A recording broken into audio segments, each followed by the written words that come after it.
Good blessed Monday morning, September the 23rd, 2024. The time being 9:27 a.m. I greet all human beings all around the world. All around the world. All around the world. All around the world.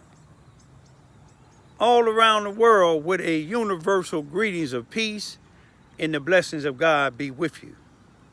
It doesn't matter what your political, philosophical, personal, nor your religious beliefs may be. Doesn't matter whether you're the richest to the poorest person on the face of this earth. It doesn't matter whether you are the proclaimed toughest to the proclaimed weakest person on the face of this earth. Doesn't even matter if you're my family, friends, nor my proclaimed enemies. Doesn't matter whether you like me or anything that I say or do. That's your prerogative. You have a First Amendment to the United States Constitution, a freedom of press, freedom of speech, freedom to protest, freedom to gather, freedom to associate, as long as you do it in a peaceful manner. Now, if any of you all that's on probation or parole or felons, in most places, you have to contact your probation and parole officers to see if it's legal for you all to gather together or protest together.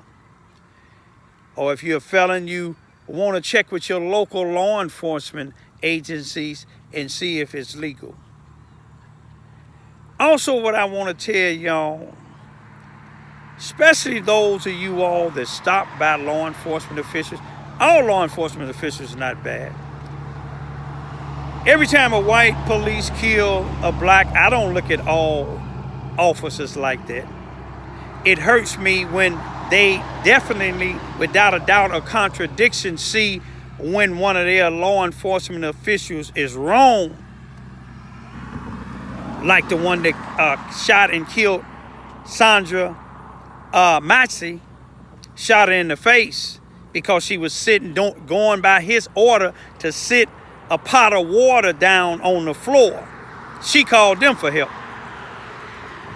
Or like the one that shot Quan McDonald back in, I think, 2014. Shot him 16 times.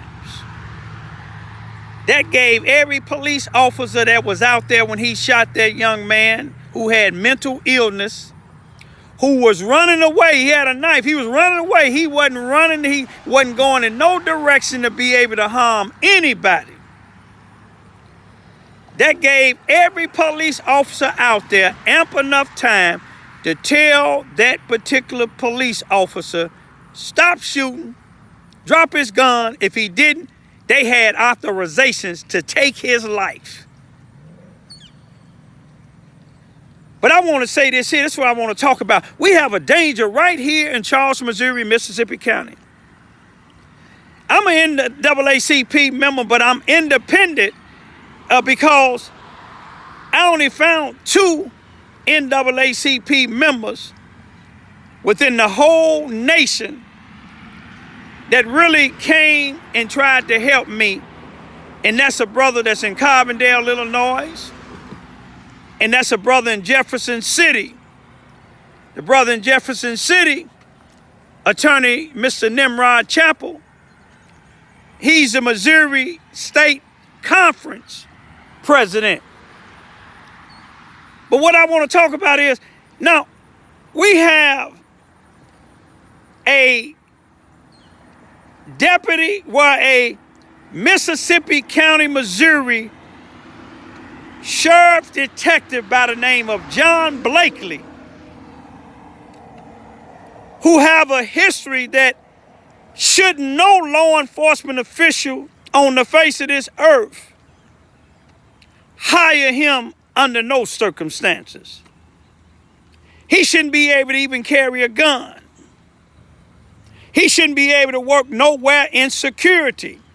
He shouldn't be able to work no place where he has to be trusted. You see, you Google up, don't take my word for it, Google up David Robinson versus the state of Missouri.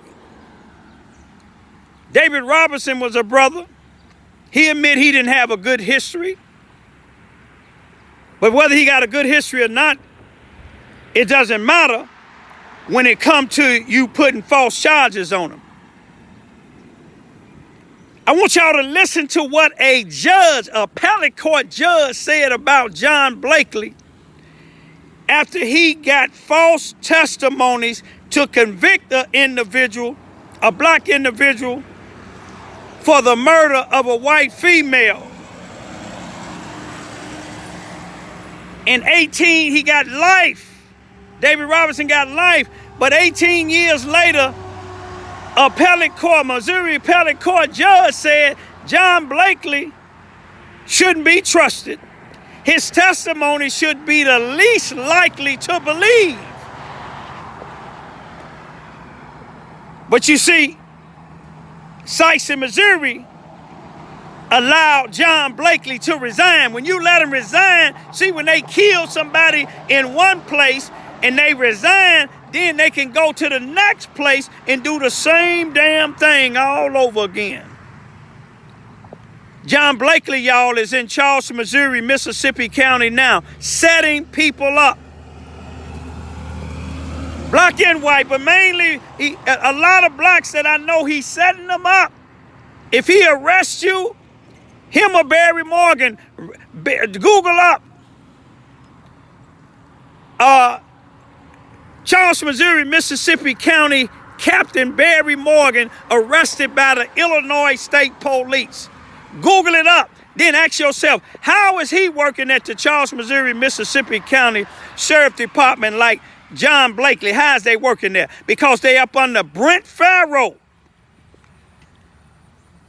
who happened to have been adopted because he was poor. He didn't have a damn thing. But that money, that richness, and got him to where he don't give a damn about nobody. He remind me of Lucifer. God got tired of him and he put Michael and Gabriel on him. They whooped Lucifer's tail and sent him down here on earth to come to and fro. They whooped his behind. But John Blakely is out here setting brothers up. John Blakely out here setting sisters up. John Blakely and Barry Morgan and the sheriff, Brenton Farrow, is responsible for some deaths in that jail. And guess what? I'm the only NAACP member here in Charleston, Missouri, or in Southeast Missouri, the Boot Hill, that's speaking up about it. Where's the NAACP at?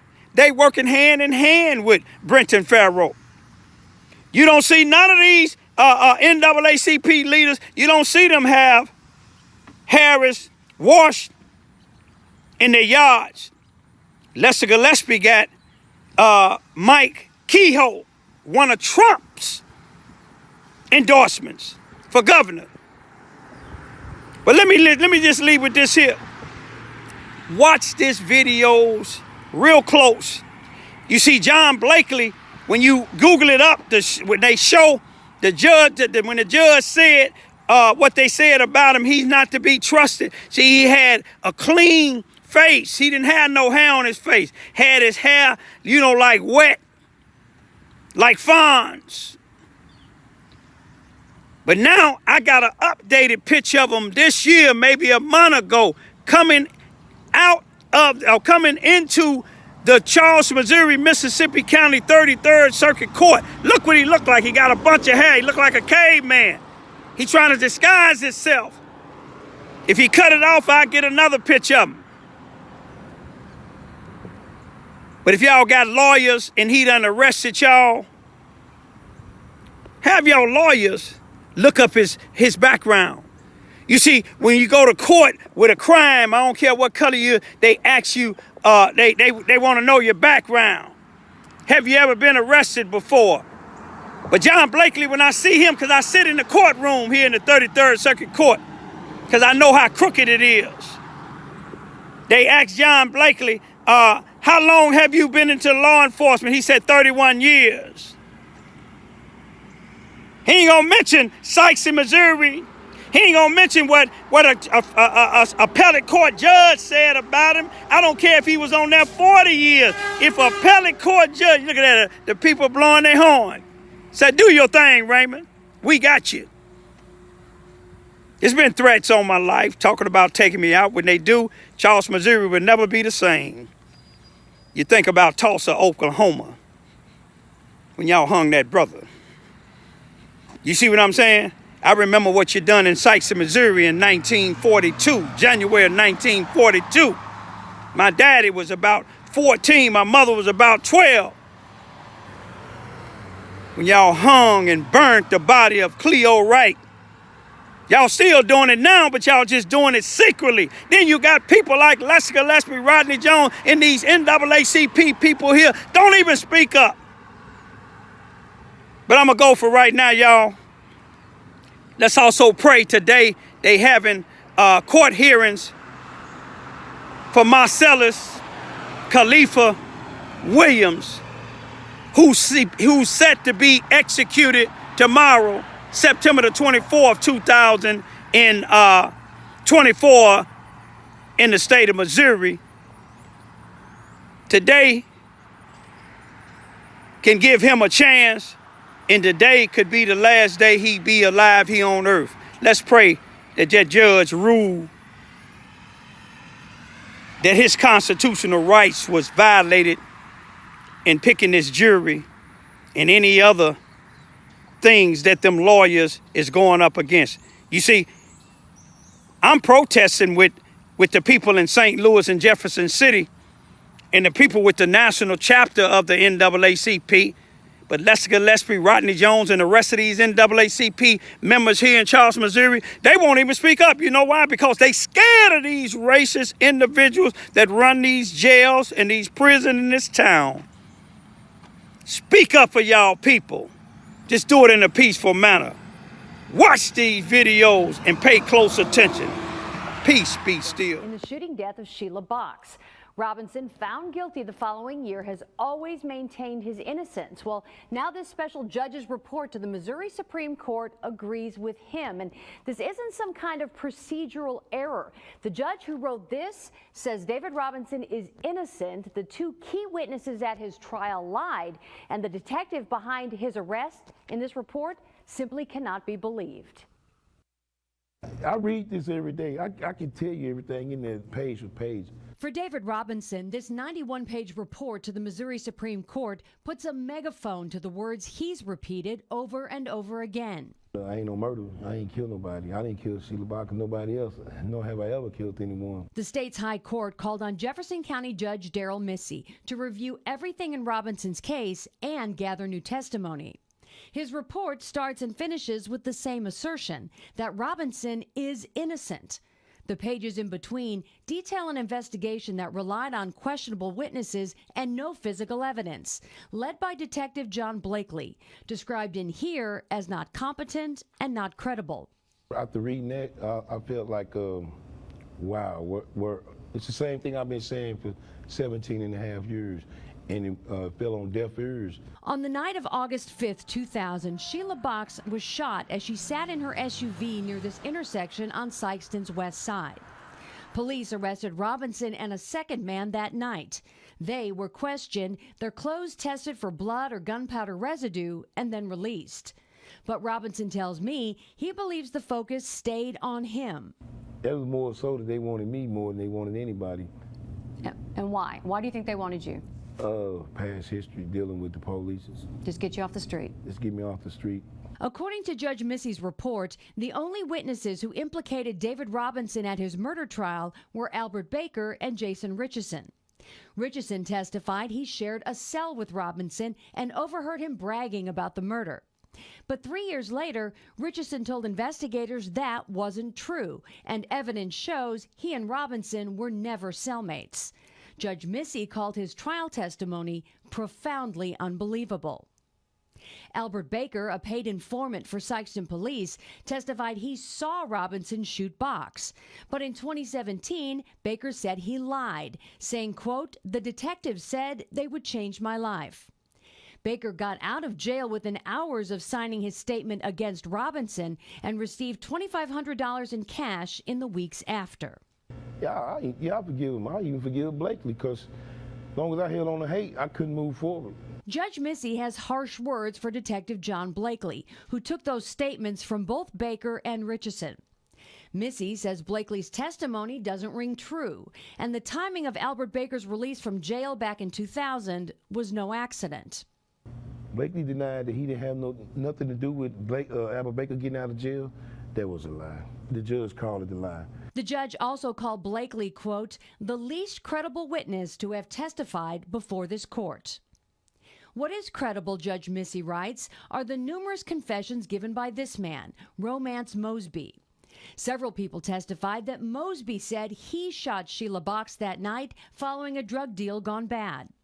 Mosby hanged himself in prison in 2009. I hate to see what happened. And do I believe the fact that he told other people that? Yeah. But the judge... John Blakely, y'all. Wednesday the 31st, 2024. How you doing, John Blakely? Sir, how are you, sir? All righty. Got a couple of cases today. That's the vehicle that he drives right there, John Blakely. This is Wednesday, I believe it's the 31st, in front of the Mississippi County Courthouse here. That's John Blakely, the one who a judge said his testimony is not to be believed.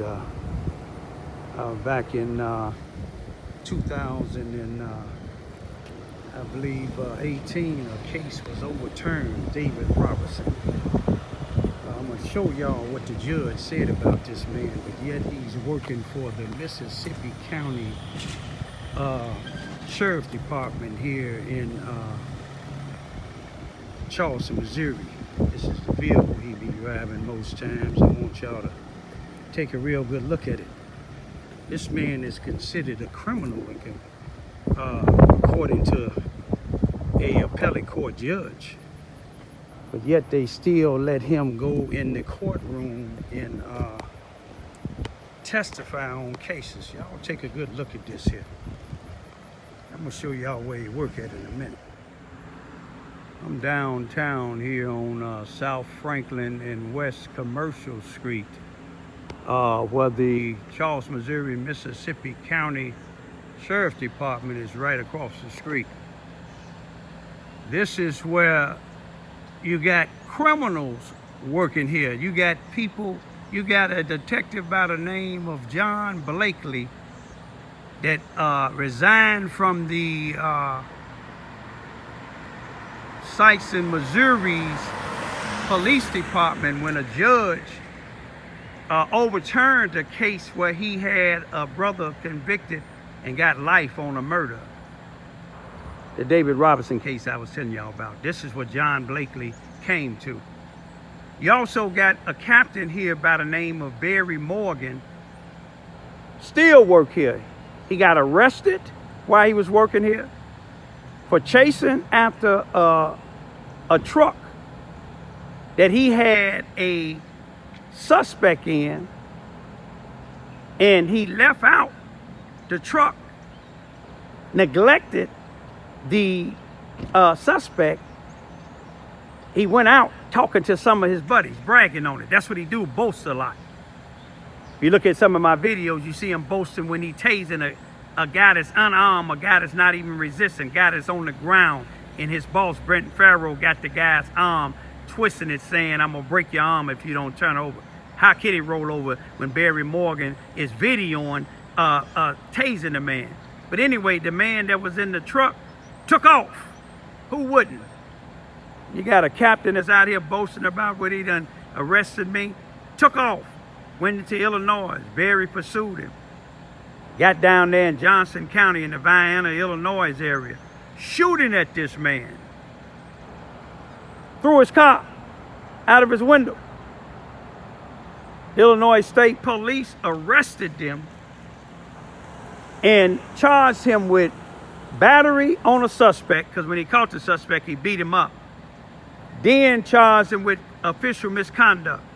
But Brent Farrow, with all that money he got with the Republican Party, went down there to Vineland, Illinois, talked to some people, and they dropped the official misconduct. But while Barry Morgan was out on bond, he didn't supposed to carry a gun or be out on any calls. I have record to show December the 15th, 2022, on the streets of Wall Housing and Gale Street, where 2 individuals were shot. Barry Morgan was out there on the scene. I guess he gonna report and tell him that Raymond Ivy's out there making a video, you know. But anyway, this is where he work at. How many more individuals that they have in here that the Illinois State Police arrested, and that a appellate court judge said that they testimony is not liable. You see, that's people that's white people that's blowing at me. They know what I'm doing. These people from downtown, they know these people is crooked up in here. But tell y'all people, when they get arrested by these criminals, they innocent until proven otherwise. And tell them to exercise their right to remain silent. Don't resist. If you have people around, do what I'm doing. Video. If y'all scared to bring the video out, send it to me. I'm not scared of these people. Ivies don't die, we multiply. Mississippi County Sheriff. No, that's the Charleston Police Department. I'm hoping, let's see what's going on. Which way are they going here? Going over the bridge. So it must be something happening on the I-57 northbound.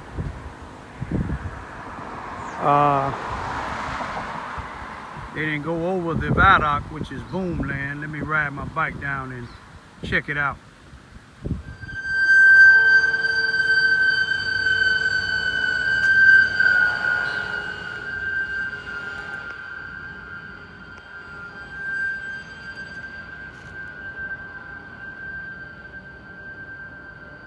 It's my type of work, y'all. Saving lives.